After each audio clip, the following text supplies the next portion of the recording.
লিল্লাহে তাকবীর, নারায়ে তাকবীর। প্রধান বক্তার আগমন, শুভেচ্ছায় স্বাগতম। মহিপুর দাখিল মাদ্রাসার পক্ষ থেকে লাল গোলাপ শুভেচ্ছা।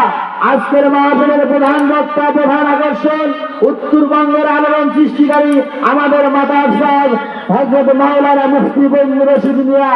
আজকের মাহফিলের প্রধান বক্তা আলহাজ হযরত মাওলানা মুফতি বজলুর রশিদ সাহেব আমাদের মাঝে আগমন করেছেন। আমরা মাদ্রাসা এবং কমিটির পক্ষ থেকে তাকে শুভেচ্ছা, স্বাগতম, লাল গোলাপের শুভেচ্ছা জানাচ্ছি। মুসলমান ভাইরা, আমার যেটা বলতেছিলাম, আল্লাহর নবীকে আত্মমর্যাদা বলে রাসূলুল্লাহ ইয়া হাবিবাল্লাহ হুজুর যুদ্ধের জন্য যখন আল্লাহর পয়গম্বর তাবুকের যুদ্ধের সময় যখন মাল সামানা গুলো সংগ্রহ করার জন্য অর্ডার করলেন, সাহাবায়ে কেরামগুলো যে যার মতো সব মালগুলো আল্লাহর পয়গম্বরের কদম মোবারকে জমা দেওয়া শুরু করে দিলেন। আল্লাহর পয়গম্বর ও সাহাবায়ে কেরাম সকলে অনেক সম্পদগুলো দান করলা, কিন্তু আমার আবু বকর কই, আমার আবু বকরকে তো দেখি না। সাহাবীরা প্রশ্ন, হুজুর ওই একটা পিলারের ওঠে আবু বকরকে দেখা যায়। আল্লাহর পয়গম্বর, আবু বকর একটু সামনে আসুন। আবু বকর সামনে বলে, আবু বকর তুমি কি দিয়েছো? হুজুর দেওয়ার মতো আমার কিছু নাই, এদের সামান্য কিছু আনছি, কয়েকটা দিরহাম নিয়েছি। আল্লাহর কদম, আল্লাহর পয়গম্বরের কদম মোবারকে জিনিসগুলো ঢেলে দিলেন। আল্লাহর পয়গম্বর বলেন, সাহাবায়ে কেরাম আজকে তোমরা যা দান করেছো সব চাইতে আমার আবু বকরের দানটা আমার আল্লাহর দরবারে বেশি গ্রহণযোগ্য, বেশি দান আল্লাহর দরবারে কবুল হয়েছে। সাহাবায়ে কেরাম প্রশ্ন, ইয়া রাসূলুল্লাহ ইয়া হাবিবাল্লাহ, মনের ভিতরে প্রশ্ন, আমরা এত দিলাম আর আবু বকর সামান্য পরিমাণ দান করেছে, আমাদের দানের চাইতে আবু বকরের দানটা কেমন করে বেশি হলো জানতে চাই, গ্রহণযোগ্য জানতে চাই। আল্লাহর পয়গম্বর, সাহাবায়ে কেরাম তোমরা কে কি সম্পদ দিয়েছ? সাহাবায়ে কেরাম বলা শুরু করলেন, হুজুর আমার যতগুলো সম্পদ ছিল সমস্ত সম্পদের অর্ধেকগুলো দান করেছি, আর বাকি অর্ধেক রেখেছি। বলে তুমি কে দিয়েছো? 3 ভাগের 1 ভাগ দিয়েছি। তুমি কে দিয়েছো? 4 ভাগের 1 ভাগ দিয়েছি। এরকম সবাই যখন বলা বলি শুরু করে দিল, সর্বশেষ আল্লাহর পয়গম্বর আবু বকরকে ডাকতে বলে, আবু বকর তুমি কি দিয়েছো আমি একটু জানতে চাই। বলে, হুজুর তুমি কি সম্পদ নিয়ে এসেছো আর বাড়িতে কি রেখে এসেছো? আবু বকর বলে, হুজুর যাবতীয় সম্পদ বলতে যা বোঝায় সমস্ত সম্পদ গুলো আপনার কদম মোবারক দিয়ে আমার বাড়িতে আল্লাহ রাসূল ছাড়া কোনো কিছু বাকি নাই। আমার ভাইরা, দানের সময় যখন চলে আসে, আমরা ওই সময় আমরা দান করতে যত কম আমরা সম্পদ গুলো দান করে দেই, কিন্তু সাহাবায়ে কেরাম গুলো দানের কথা বললে তাদের জীবনের চাইতে তারা দানকে বেশি মহব্বত, জীবনটা আর সম্পদ তারা মহব্বত করে নাই। আমার পয়গম্বরের কদম মোবারকে তারা দিয়ে দিয়েছেন।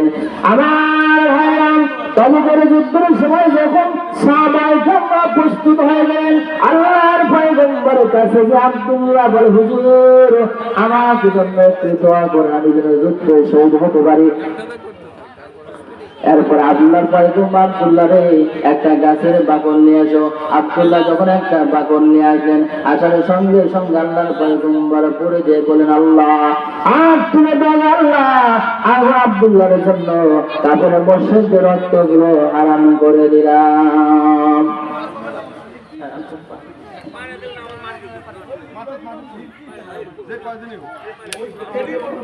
আব্দুল্লাহ বলতেন, হুজুর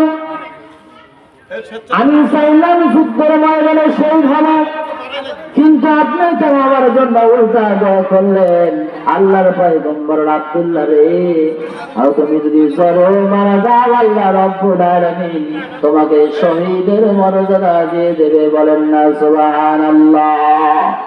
আমার ভাইরা, কিছুদিন পর খবর আসলো আব্দুল্লাহ জ্বরের ভিতরে আক্রান্ত হয়ে মারা গেছে। আল্লাহর পয়গম্বরের সাহাবারা রে তোমরা যাও আব্দুল্লাহর কাফন দাফনের ব্যবস্থা করো। আমার ভাইরা, আব্দুল্লাহর কবর দেওয়ার ব্যবস্থা করা হলো।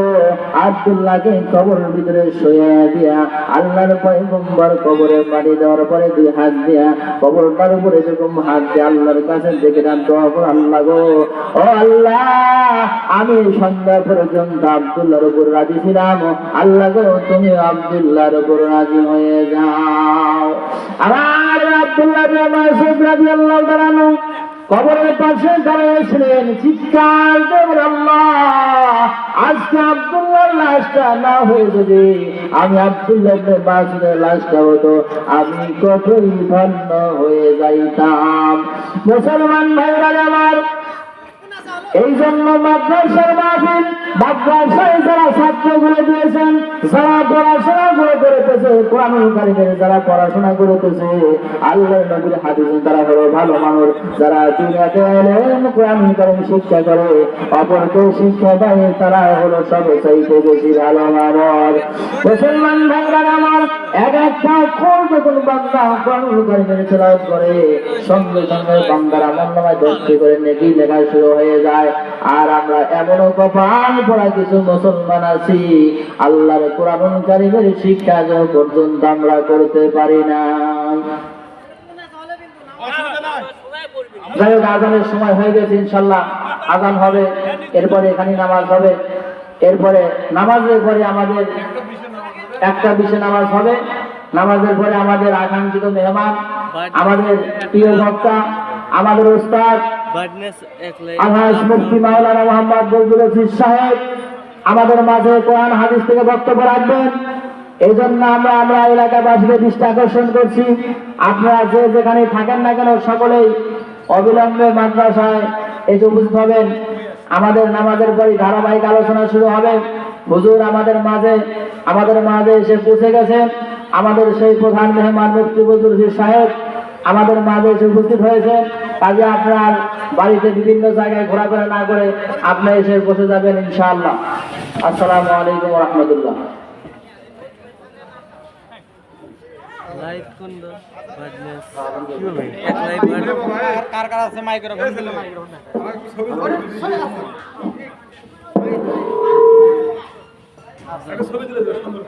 দে তো